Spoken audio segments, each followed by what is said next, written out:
जय हिंद दोस्तों, मेरा नाम मनीष दलवानी है। I am the founder of infinity edu skills. YouTube की मेरी एक्सपोर्ट इंट्रोडक्शन सीरीज़ में आपका तहे दिल से स्वागत कर रहा हूँ। इस सीरीज़ में हम जानेंगे बहुत बेसिक लेवल से स्टार्टिंग से एक्सपोर्ट एंड इंपोर्ट के बारे में, उसके रिगार्डिंग सारे टॉपिक्स मैं आपको बताऊँगा। ये सीरीज़ स्टार्ट करने का क्या रीज़न है, मैंने देखा हुआ यूट्यूब पे कोई स्ट्रक्चर्ड वे में प्रॉपर कंटेंट्स नहीं है, तो बस आपके लिए ये सीरीज़ है। होपफुली आप इसको एंजॉय करेंगे। आपको कोई भी टॉपिक्स के रिलेटेड कोई वीडियोस चाहिए तो आप प्लीज़ मुझे कमेंट करके बताइए। चलिए ज़्यादा टाइम नहीं वेस्ट करते हुए हम डीप डाइव करते हैं हमारे टॉपिक में। तो ये हमारा सीरीज़ का फर्स्ट वीडियो है जहाँ पे हम इसको बोलते हैं इंट्रोडक्शन टू एक्सपोर्ट। देखिए, जब भी एक्सपोर्ट की बात आती है तो एक्सपोर्ट मतलब क्या या इंपोर्ट मतलब क्या, तो इसको सिंपल लैंग्वेज में बोला जाता है ट्रेडिंग। हम नॉर्मल टर्म्स में ट्रेडिंग को बोलते हैं परचेस या सेल। एक दुकानदार है, कहीं से कुछ मटेरियल लेता है, दैट इज परचेस, फिर वो अपना प्रॉफिट ऐड करके वो सेल करता है, परचेस एंड सेल, बराबर। इसको अपन बोलते हैं ट्रेडिंग। सिमिलरली एक एक्सपोर्टर क्या कर रहा है, ट्रेडिंग ही कर रहा है, बट वो लोकल नहीं है। लोकल को परचेस सेल बोलते हैं, बट इंटरनेशनल टर्म्स में उसको बोलते हैं इंटरनेशनल ट्रेडिंग। अगर इंडिया में कुछ बना एंड हमने विदेश में कुछ सेल करा, उसको हम बोलेंगे एक्सपोर्ट। एंड विदेश में कुछ बना, बराबर, एंड उसको हम इंडिया में मंगवा रहे हैं, परचेस कर रहे हैं, उसको हम बोलते हैं इंपोर्ट, राइट। अब इंटरनेशनल ट्रेड की ज़रूरत क्यों पड़ रही है? क्योंकि सबसे पहले आपको समझना है कि कोई प्रोडक्ट हमारे इंडिया में शायद बहुत ज़्यादा है available, right. For example, India को बोला जाता है लैंड ऑफ एग्रीकल्चर, किसानों का देश, राइट। तो हमारे यहाँ पे एग्रीकल्चर लैंड बहुत है, इसके हिसाब से एग्रीकल्चर प्रोडक्ट्स बहुत बनती है। तो पहला रीज़न है हमारे पास रेडीमेड डेवलप्ड कंट्रीज़ को सेल करने के लिए, अंडर डेवलपिंग कंट्रीज़ को सेल करने के लिए बहुत सारी प्रोडक्ट्स अवेलेबल है। एंड एज वेल एज बहुत बार ये अदर कंट्रीज हम लोगों को अपनी रिक्वायरमेंट शेयर करते हैं। फॉर एग्जाम्पल, चाइना जो है वो इंडिया को बोलेगा सो एंड सो कोई ना कोई प्रोडक्ट बना के देने के लिए, जैसे कि सिरामिक प्रोडक्ट्स। हम यहाँ से सिरामिक प्रोडक्ट्स एक्सपोर्ट करते हैं। रीज़न इस कि सिरामिक प्रोडक्ट्स को बनाना टाइम टेकिंग प्रोसेस है, लेबर, मशीनरीज, एनवायरनमेंट के रिलेटेड प्रॉब्लम्स आ रहे हैं। तो इसका सॉल्यूशन क्या है? Developed countries, gulf countries, America, UK, ये सारे कंट्रीज हम लोगों को बोलते हैं कि आप हमें ये टेक्निकल स्पेसिफिकेशंस की प्रोडक्ट बना के दीजिए एंड हम आपको काम दे देंगे। तो इस रीज़न से स्टूडेंट्स क्या होता है, एक्सपोर्ट होता है। हमारे पास बहुत सारी प्रोडक्ट्स अवेलेबल है या हमको डेवलप्ड कंट्रीज अपनी कोई ना कोई प्रोडक्ट देते हैं। ये दो मेन रीजंस हैं जिससे हम क्या करते हैं, एक्सपोर्ट करते हैं। एज वेल एज कई बार ऐसा होता है कि एक्सपोर्ट करने से हमारे यहाँ पे बहुत सारी अलग दूसरी अपॉर्चुनिटीज़ भी क्रिएट होती हैं, जैसे कि कंपनीज की फैक्ट्रीज खुलती हैं, बराबर, इकोनॉमिकल बेनिफिट्स होते हैं। ये सारे हैं जो अपन आगे समझेंगे। अब आता है कोई एक कंट्री एक्सपोर्ट करना क्यों चाहता है, तो मैंने जैसे बताया अपॉर्चुनिटीज़ क्रिएट करने के लिए हम लोगों को राइट प्लेटफॉर्म मिलता है। हमारी प्रोडक्ट्स को एक ग्लोबल प्लेटफॉर्म मिलता है जहाँ पे हम एक्सपोर्ट करते हैं। हमारी प्रोडक्ट्स को राइट प्राइस मिलता है, राइट, एक इंटरनेशनल मार्केट मिलता है। तो यहाँ के जो ट्रेडर्स हैं वो क्या करते हैं, एब्रोड में एक्सपोर्ट करते हैं। अब आप सोचेंगे कि सर इंपोर्ट मतलब क्या? तो इंपोर्ट मतलब होता है ऐसी प्रोडक्ट जो हमारे यहाँ पे अवेलेबल कम है या बिल्कुल नहीं है।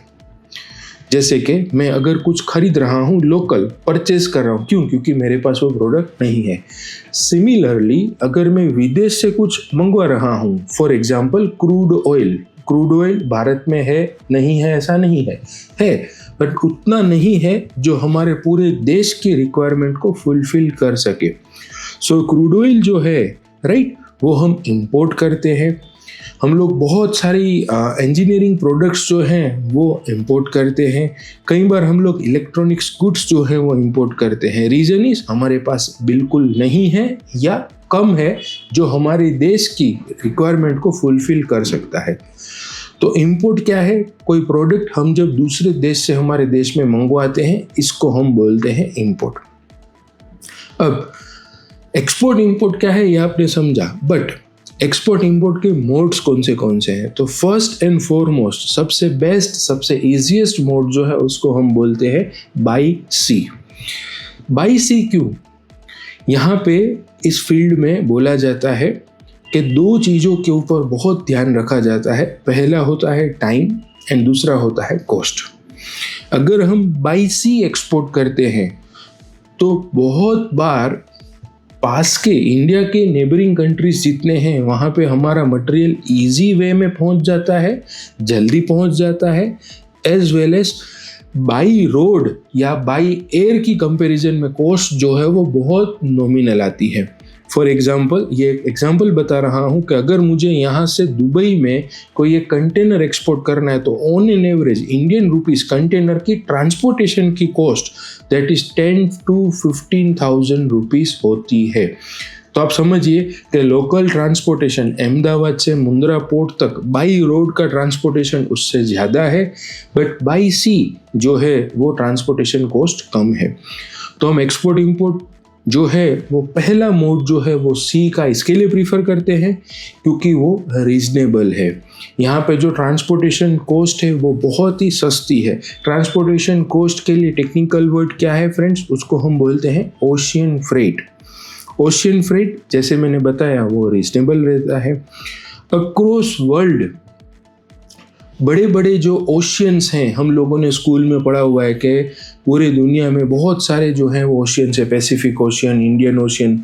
तो पोर्ट की कनेक्टिविटी वर्ल्ड वाइड बहुत ज़्यादा है। हमारी जो पृथ्वी है, हमारा जो ग्लोब है उस पर सी एरिया जो है वो ज़्यादा है। तो क्या होगा? पोर्ट की कनेक्टिविटी अच्छी है, राइट।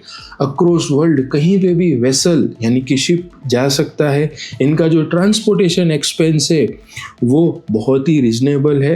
एंड लास्ट, बाई सी हम क्यों प्रीफर करते हैं? क्योंकि यहाँ पे बल्क में जाता है, बल्क में मटेरियल जाता है, बल्क में कार्गो जाता है। मतलब एक वेसल पे आप लोगों को शायद नहीं ध्यान होगा, on an average 20,000 to 25,000 containers load हो सकते हैं। ऐसे वेसल्स जो हैं वो आजकल ऑपरेशंस में हैं। तो सी से इसके लिए प्रेफरेंस रखा जाता है एक्सपोर्ट इंपोर्ट करने का। दूसरे मोड्स जो आपको ध्यान होना चाहिए वो है बाई एयर। अगर हम कोई स्मॉल स्केल पे एक्सपोर्ट करना चाहते हैं, इंपोर्ट करना चाहते हैं, हमको अर्जेंट कोई मटेरियल चाहिए एंड हम लोगों को स्मॉल क्वांटिटी है, ऐसी कोई प्रोडक्ट है जिसको हम पेरिशेबल गुड्स बोलते हैं जो खराब हो सकती है, ऐसी सिचुएशन में हम बाई एयर जो है वो बेचते हैं। मैंने जैसे बताया एक्सपेंस थोड़ा हाई होता है बट गुड्स की क्वांटिटी कम है तो आप उससे बेच सकते हैं। इंटरनेशनल कंट्रीज, बाहर की कंट्रीज में for example USA and Canada, ये दो देश ऐसे हैं जहाँ पे इंटरनेशनल बॉर्डर्स जो है वहाँ पे ट्रेन कनेक्टिविटी अवेलेबल है। तो ये कंट्रीज जो है वो बाई ट्रेन एक्सपोर्ट इंपोर्ट करते हैं। रोड नेटवर्क आज से काफ़ी टाइम पहले इंडिया बांग्लादेश में, इंडिया पाकिस्तान में बाई रोड जो है वो एक्सपोर्ट इंपोर्ट करते थे, बट अभी एज ऑफ नाउ सिचुएशंस कुछ अलग हैं, विपरीत सिचुएशंस है तो नहीं हो रहा है, बट हाँ ऐसे ऑप्शंस भी एक्सप्लोर होते हैं। नेक्स्ट मोड है कुरियर का। आप लोगों को शायद ध्यान नहीं होगा, दो बड़े ही प्रोमिनेंट कुरियर कंपनीज है, DHL हो गया, राइट। ये जो कुरियर कंपनीज हैं ये हमारे घर से हमारा कुरियर लेके जाएंगे, राइट, एंड आप एब्रोड में जो भी कंट्री में बोलेंगे वहाँ पे एक्सपोर्ट करते हैं।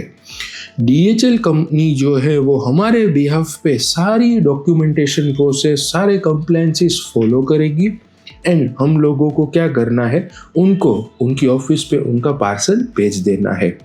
कुरियर्स में हम क्या बेचते हैं?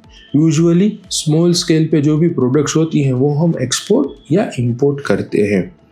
अगर आप कहीं पे बाहर घूमने जा रहे हैं एंड आप आपके लगेज के साथ साथ कोई एक छोटी सी कॉमोडिटी लेके जाते हैं, राइट। फॉर एग्जांपल आप दुबई जा रहे हैं रिलेटिव्स के पास या घूमने के लिए, बट आपके कोई वहाँ पे फ्रेंड सर्कल हैं जहाँ पे कोई आप स्मॉल कार्टून जो है खाने पीने की कोई चीज़ जहाँ पे आप सेल करके आते हैं, नॉट एज ए गिफ्ट, तो उसको भी एक्सपोर्ट या इंपोर्ट कहा जाता है एंड वो भी मोड ऑफ एक्सपोर्ट इंपोर्ट है। एंड लास्ट अगर आप डिजिटल सर्विस में हैं, आप अगर कोई सॉफ्टवेयर सर्विस प्रोवाइडर है, आप सॉफ्टवेयर बना रहे हैं एंड आप उसको किधर भेज रहे हैं, तो उसके लिए पिछले जितने मोड्स थे वो काम नहीं लगेगा, ईमेल से हम भेजेंगे।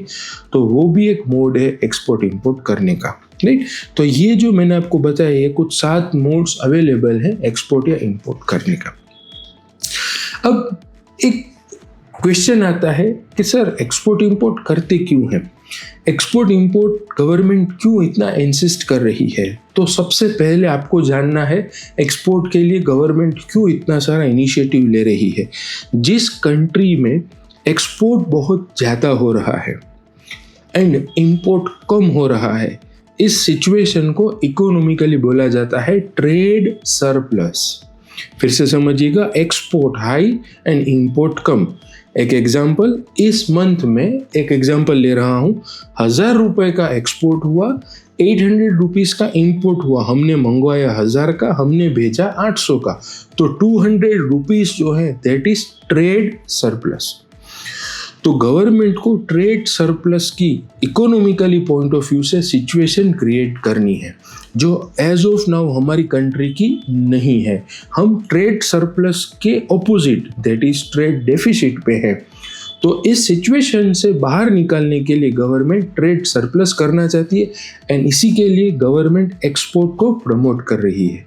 ट्रेड सरप्लस होने से क्या सिचुएशन, ट्रेड सरप्लस होने से क्या बेनिफिट होता है। सबसे पहले जहाँ जहाँ पे भी एक्सपोर्ट होगा, एक्सपोर्ट बढ़ेगा, तो वहाँ पे नई मशीनरीज, नई फैक्ट्रीज, ज़्यादा एम्प्लॉयमेंट होगा। तो ये एक बहुत बड़ा बेनिफिट होता है एक्सपोर्ट करने से।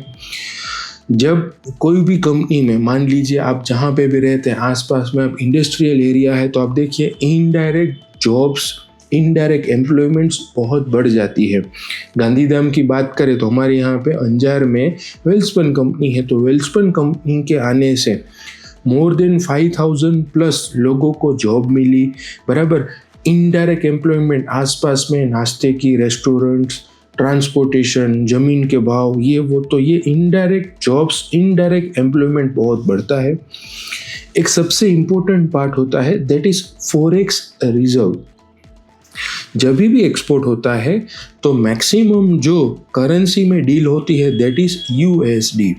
यूएसडी में जब हम डील करते हैं तो वो पैसा जो है वो हमारे देश में आता है जब हम एक्सपोर्ट करते हैं, तो फॉरेक्स रिजर्व हमारा बढ़ता है। फॉरेक्स 2 वर्ड है, फॉरेन एक्सचेंज। हम जब एक्सपोर्ट करेंगे तो सामने वाला हमको फॉरेन करेंसी देगा, उस करेंसी से हम फ्यूचर में जो इंपोर्ट कर रहे हैं उसका पेमेंट करना पड़ता है। नहीं तो क्या होता है, हमारे पास डॉलर्स नहीं है तो हम लोगों को डॉलर्स अमेरिका से लेने पड़ते हैं। इस रीज़न से क्या होता है, हमारी करेंसी की जो है वो क्या हो रही है, कंपैरेटिवली दूसरी करेंसीज के मुकाबले उसकी जो वैल्यू है वो कम हो रही है। तो एक्सपोर्ट करने से जो पेमेंट्स आ रहे हैं तो उससे क्या होगा, हमारा फॉरेक्स रिजर्व जो है वो कहीं ना कहीं बढ़ता है। एंड लास्ट, एक्सपोर्ट क्यों गवर्नमेंट बढ़ाना चाहती है, क्योंकि इंफ्रास्ट्रक्चर जो है वो पैसे आएंगे, देश में समृद्धि आएगी, तो कहीं ना कहीं इंफ्रास्ट्रक्चर भी प्रॉपर वे में डेवलप होता है देश का। इस रीज़न से गवर्नमेंट ट्रेड सरप्लस करना चाहती है।